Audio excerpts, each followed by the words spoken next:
Pan India wide వెళ్తున్నారు కాబట్టి titles set చేయడం కాస్త టైం టేకింగ్ గా కనిపిస్తోంది. అందుకే అన్ని లాంగ్వేజెస్ కి సెట్ అయ్యేలా టైటిల్ ఉండాలని బాగా టైం తీసుకొని యునానిమస్ టైటిల్ ఫిక్స్ చేసే పనిలో ఉన్నారంతా.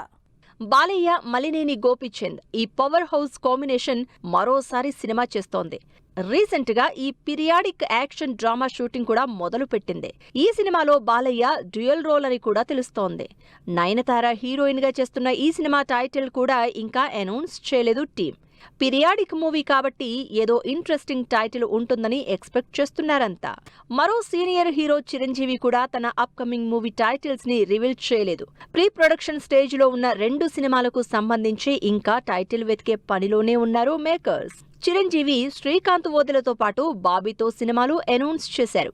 వీటిలో త్వరలో సెట్స్ మీదకెళ్లబోయే బాబీ సినిమాకి కూడా ఇంకా టైటిల్ ఏం ఆలోచించలేదని తెలుస్తోంది.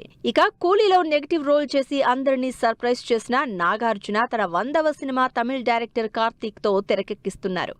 ఈ సినిమా కాన్సెప్ట్ కానీ స్టార్ క్యాస్ట్ గురించి కానీ ఎలాంటి హింట్ లేకుండా సినిమా షూటింగ్ ని కామ్ గా చేస్తున్నారు. అలాంటిది టైటిల్ అప్పుడే రివీల్ చేసే ఛాన్సే లేదంటున్నారు జనాలు. అయితే నాగార్జున కెరియర్ లో మైల్ స్టోన్ మూవీ కాబట్టి గ్యారంటీగా పవర్ఫుల్ టైటిల్ పెడతారని టాక్.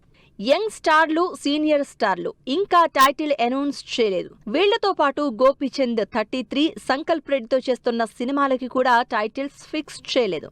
సమ్మర్ లో సినిమాని రిలీజ్ చేయడానికి ప్లాన్ చేస్తున్నా ఇంకా టైటిల్ మాత్రం రివీల్ చేయలేదేంటా అంటున్నారు టాలీవుడ్ జనాలు. మలయాళ హీరో దుల్కర్ సల్మాన్, పూజా హెగ్డే కాంబినేషన్ లో తెరకెక్కుతున్న సినిమాకి కూడా ఇంకా టైటిల్ ఫిక్స్ అవ్వలేదు. ఆల్రెడీ దుల్కర్ తెలుగులో చేస్తున్న సినిమాలకి ఆకాశంలో ఒక తార టైటిల్ ఫిక్స్ చేశారు. కానీ ఈ సినిమాకి మాత్రం ఇంకా టైటిల్ రివీల్ చేయలేదు టీం.